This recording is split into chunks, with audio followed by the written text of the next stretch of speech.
नमस्कार। देश प्रदेश में आपका स्वागत है। मुंबई से मैं हूं पूजा भारद्वाज और दिल्ली से मेरे सहयोगी परिमल कुमार बने हुए हैं। शुरुआत कर रहे हैं शो की आज की सबसे बड़ी खबर के साथ, जो कि आई उत्तर प्रदेश के लखीमपुर से, जहां अनुसूचित जाति की दो बहनों के शव को पेड़ से लटका हुआ पाया गया। दोनों नाबालिग थी।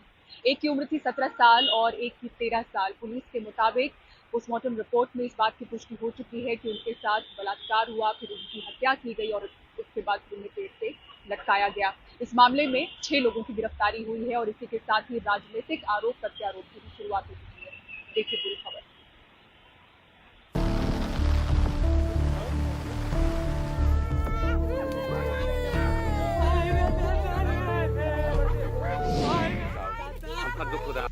12 घंटों के भीतर 6 गिरफ्तारियां। 15 और 17 साल की इन दो लड़कियों के शव बुधवार को लखीमपुर जिले के उनके गांव के पास के एक पेड़ से लटके मिले थे। दोनों बहनें हैं और अनुसूचित जाति से आती हैं। परिवार का आरोप है कि इन दोनों को अगवा किया गया और फिर बलात्कार के बाद मार दिया गया। पुलिस ने एक बयान में दावा किया है कि कुल 6 आरोपी गिरफ्तार किए गए हैं। इनमें से 5 का नाम सुहेल, जुनैद, हफीजुर रहमान, करीमुद्दीन और आरिफ है। पुलिस का कहना है कि एक छठा आरोपी, जिसका नाम छोटू है, लड़कियों का परिचित था और उसी ने कथित तौर पर लड़कियों को बाकी आरोपियों से मिलाया था। सुहेल और जुनैद लड़कियों को गन्ने के खेत में ले गए, उन्होंने रेप किया और फिर इनका गला घोंट दिया। बाकी लोगों ने सबूत मिटाने और लड़कियों को पेड़ पर लटकाने में मदद की ताकि ये खुदकुशी लगे। उत्तर प्रदेश पुलिस का ये कहना है कि जो विक्टिम्स के पोस्टमार्टम रिपोर्ट्स हैं, उससे भी यही साबित होता है कि पहले इन अक्यूज ने उन लड़कियों का बलात्कार किया, उसके बाद उनका गला घोंट के उनको मारा और उसके बाद उनको पेड़ पे लटकाया। लेकिन पीड़ितों का परिवार पुलिस के कुछ दावों को गलत बता रहा है। पुलिस के मुताबिक लड़कियां अपनी मर्जी से आरोपियों के साथ बाइक पर गईं। परिवार का कहना है कि उनको अगवा किया गया। पुलिस के मुताबिक लड़कियां और कम से कम 4 आरोपी दोस्त थे। परिवार का कहना है कि उन्हें दोस्ती की कोई खबर नहीं। हमने काफी संवेदनशीलता के साथ केस को संभालने की कोशिश की है। परिवार को हमसे कोई समस्या नहीं है। हमारी इच्छा यही है कि इस पे और भी गहराई से छानबीन होनी चाहिए। हो सकता है इसमें और भी लोग हों या दूसरे भी लोग इन्वॉल्व हों जिनका नाम ना लिया जा रहा हो। 3 लोगों को इनकी जो है, हमारी बुआ जी जो हैं, इनकी पत्नी जो हैं, वो पहचानती हैं, लेकिन जो 2 नाम अदर जो है आए हैं निकल करके, वो कौन है? तो हो सकता है और भी नाम हो जो ना लिए जा रहे हों। तो इस पर गहराई से छानबीन होनी चाहिए सर। और जो पुलिस थ्योरी बता रही है, जो भी वो कह रही है कि इस वजह से ये हुआ है, क्या आप उससे मतलब इत्तेफाक रखते हैं या फिर? सर जो है, जो बात कह रही है पुलिस, वो भी हम भी जानना चाहते हैं कि बात जो है प्रशासन कह क्या रहा है। अगर हमारे पे कोई जो है ब्लेम लगा रहा है तो हम जानना चाहते हैं कि ब्लेम वो है क्या। नहीं, आपके ऊपर ब्लेम नहीं लगा रहा। उनका ये कहना है कि उनकी दोस्ती थी उन लड़कों से और तो फिर वो इसके भी कुछ तथ्य रहे होंगे। सबसे पहले गांव मोहल्ले में परिवार को पता चलता है कि ऐसे तथ्य थे। प्रशासन शासन को तो बाद में जो है पता चलेगी। तो इसके तथ्य जो होंगे तो हमें भी जो मिलने चाहिए, जिससे हमें तो पता चले कि हमारे घर के तथ्य थे क्या। राज्य की बीजेपी सरकार को विपक्ष के तीखे सवाल झेलने पड़े। सरकार ने दावा किया कि दोषियों को वो सजा मिलेगी कि उनकी पीढ़ियां कांपेंगी। विपक्ष इसे कानून व्यवस्था का संकट बता रहा है। कोई लखीमपुर है जहां पहले किसानों पे गाड़ी चढ़ा दी जाती है और मंत्री को बाहर कर दिया जाता है। पहले तो मंत्री को जेल ही नहीं भेज रहे होते हैं, पूरी सरकार बचा रही होती है। आज उसी लखीमपुर में 2 बच्चियों की किडनैपिंग हुई, हत्या हुई, रेप के भी चांसेस बता रहे हैं। क्या वहां के मुख्यमंत्री सबसे पहले आप कार्रवाई करें, फास्ट ट्रैक करें, इमीडिएट उनको सजा होनी चाहिए। इस प्रकरण में पूरी तरह से सरकार इन पर ऐसी कार्रवाई कठोर करेगी कि आने वाली पीढ़ियां की रूह भी कांपेगी इन अभियुक्तों की। और पूरी तरह से सरकार पीड़ित परिवार के साथ है। हर स्थिति में उनको न्याय मिलेगा। पूरे प्रकरण को हम फास्ट ट्रैक कोर्ट में ले जाएंगे और शीघ्र से शीघ्र सजा दिलाएंगे। विपक्ष के आप जानते हैं कि जब उनकी सरकार थी तो उस समय की घटनाओं को उन्हें याद करना चाहिए। हमारी सरकार ऐसी सभी घटनाओं को गंभीरता से लेती है। नहीं हो सकता है कि आप नियम कानून भी छेक देंगे पूरा और उसके बाद आप सही काम भी नहीं होने देंगे। कंट्रोल होगा, नहीं तरीका है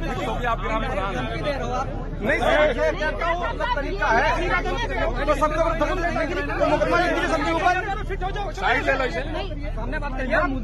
मैं सही बात बोल रही हूँ, नेतागिरी कर रहा है यहाँ पे। कौन है? बुधवार रात को पुलिस को नाराज गांव वालों के प्रदर्शन को झेलना पड़ा। वो पोस्टमार्टम के लिए लड़कियों का शव लेने उनके घर गए थे। इस वीडियो में लखीमपुर के पुलिस प्रमुख संजीव सुमन को प्रदर्शनकारियों से रास्ता खाली करने की अपील करते सुना जा रहा है।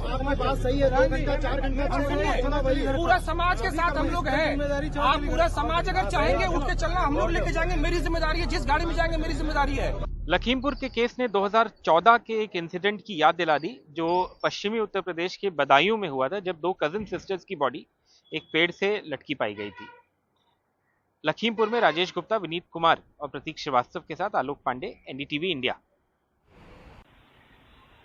बढ़ते आगे और अब आइए बात करते हैं गोवा की, जहां कल बड़ा राजनीतिक उलटफेर हुआ था। कांग्रेस पार्टी के 11 विधायकों में से 8 छोड़कर बीजेपी में शामिल हो गए थे। अब इन विधायकों के साथ गोवा के मुख्यमंत्री प्रमोद सावंत दिल्ली जाएंगे, वहां पर बीजेपी नेतृत्व से मुलाकात करेंगे। एनडीटीवी से बात करते हुए मुख्यमंत्री प्रमोद सावंत ने कहा कि इन तमाम विधायकों ने कोई शर्त नहीं रखी थी और बिना किसी शर्त के बीजेपी में शामिल हुए। उनसे बात की हमारे सहयोगी सौरभ शुक्ला ने। प्रमोद सावंत जी एक्सक्लूसिवली हमारे साथ हैं बात करने के लिए। प्रमोद जी, आप लोग बड़ा कंफर्टेबल सरकार चला रहे थे, 25 विधायक हैं, क्यों आप लोगों को कांग्रेस के 8 विधायकों की जरूरत पड़ी? कांग्रेस के 8 विधायक आने के लिए तैयार थे और माननीय मोदी जी इतना अच्छा देश भर में काम कर रहे हैं और मैं यहाँ पे गोवा में इतने बढ़िया काम डबल इंजन की सरकार से हो रहा है, तो वो आना चाहते थे, तो हमने उनको कहा कि वेलकम किया।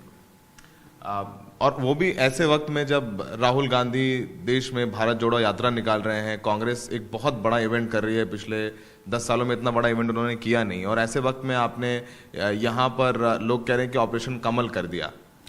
यहाँ से कांग्रेस छोड़ो यात्रा स्टार्ट हो गई है।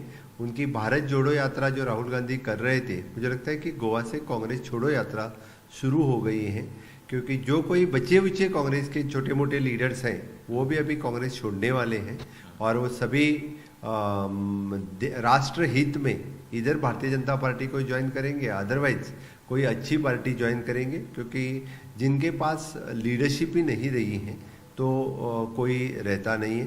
क्योंकि जिस पार्टी की अभी आप देखो कि उनके कितने कम नंबर से एमपीज बचे हैं, तो फिर डेफिनेटली मुझे लगता है कि 2024 तक जो बचे कुछ कोई लोग हैं, कार्यकर्ता हैं, नेता लोग हैं, वो सभी लोग कांग्रेस छोड़ने वाले हैं। कांग्रेस छोड़ो आंदोलन की शुरुआत गोवा से हुई। सर, क्या कुछ प्रॉमिस किया है कि दिगंबर कामत, माइकल लोबो को आप लोग मंत्री बनाएंगे? कुछ प्रॉमिसेस हुए होंगे, जाहिर सी बात है आप कह रहे हैं कि विदाउट कंडीशन आए हैं, पर आप मुख्यमंत्री हैं, आप फेस हैं यहाँ पर बीजेपी का, तो क्या कुछ आगे देखेंगे कि ये इनमें से जो बड़े नाम हैं वो आपके मंत्रिमंडल में आपके साथ काम करेंगे?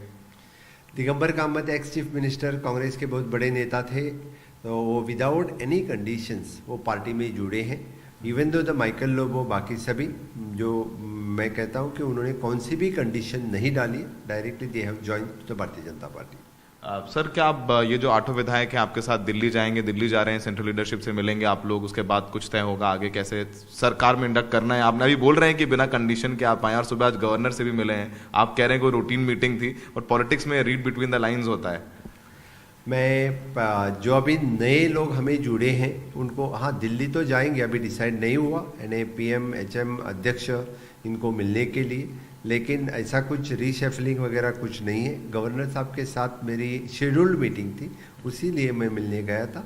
अभी भी मैं फिर से कह रहा हूँ कि दिल्ली वगैरह उनको मिलने के लिए PM साहब, HM और अध्यक्ष के लिए होगा, लेकिन वैसे रीशफल या बाकी कुछ नहीं है। Sir, thank you. एनडीटीवी से बात करेंगे तो प्रमोद सावंत जी, उनका कहना है कि लोकतंत्र में मजबूत विपक्ष चाहिए, लेकिन कुछ पार्टियां हैं, फिलहाल उनका कहना है कि जो विधायक आए हैं वो प्रधानमंत्री मोदी और उनको काम देख करके बीजेपी में शामिल हुए हैं। गोवा से अश्विनी मेहरा के साथ Saurabh Shukla, NDTV India. Break के बाद आपको दिखाएंगे देहरादून के अनोखे अंदाज वाले ट्रैफिक पुलिसकर्मी।